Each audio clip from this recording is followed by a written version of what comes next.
আসসালামু আলাইকুম এভরিওয়ান, কেমন আছেন সবাই? আশা করি ভালো আছেন। আলহামদুলিল্লাহ আমি ভালো আছি। তো আজকে আরও একটি নতুন ভিডিও নিয়ে চলে আসলাম। আজকে আমাদের ক্যাটারিং ক্লাসে প্র্যাকটিক্যাল 4 নম্বরে ছিল মোগলাই পরোটা। তো সেটার জন্য এখানে প্রস্তুত করা হচ্ছে সব কিছু। ময়দাটা মেখে রেস্টে রাখা হয়েছে এবং এখানে ভেতরে যে ডিমের পুরটা সেটা তৈরি করা হচ্ছে। ডিমের পুরের জন্য এখানে সব মশলা ম্যাম দিয়ে দিল, সাদা গোলমরিচের গুঁড়ো, জিরা গুঁড়ো, এভরিথিং যা যা লাগে, লবণ কিছু দিয়ে এখানে 3টি ডিম দিয়ে দিল, দিয়ে এখানে সুন্দর করে মেখে নেবে। এবং দেখতে পাচ্ছেন কিভাবে মাখতে হবে।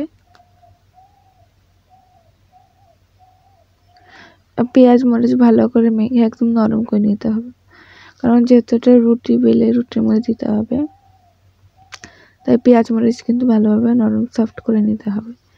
আর এখানে ম্যাম 1 চামচ কর্নফ্লাওয়ার দিয়ে দিল, যাতে ডিমের ভেতর থেকে যে পানি সেটা বের না হয়, একটি ঘন আর কি ডিমের পুর তৈরি হয়, সেই কারণে কিন্তু কর্নফ্লাওয়ার ব্যবহার করলো। এখন রুটি বেলছে।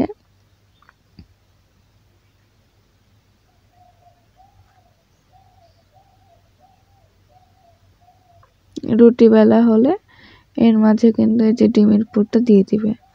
একটা রুটিতে কিন্তু একটা ডিম দিতে হবে।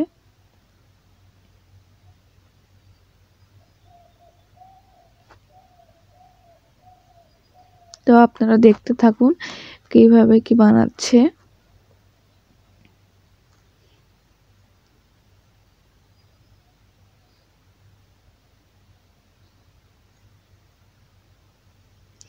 ম্যামের ভাঁজ দেওয়া হয়ে গেলে মোগলাইটা রেডি হয়ে যাবে।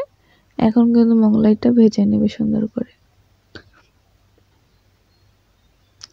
এখন কড়াইতে হালকা তেল দিয়ে দেওয়া হলো, তেল দিয়ে কিন্তু এখন সুন্দর করে ভেজে নেওয়া হবে।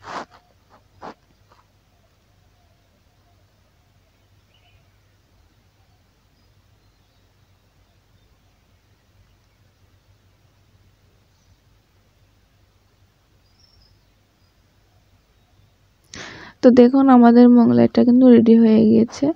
এরপরে কিন্তু সবগুলো মোগলাই এক এক করে ভেজে নিচ্ছে।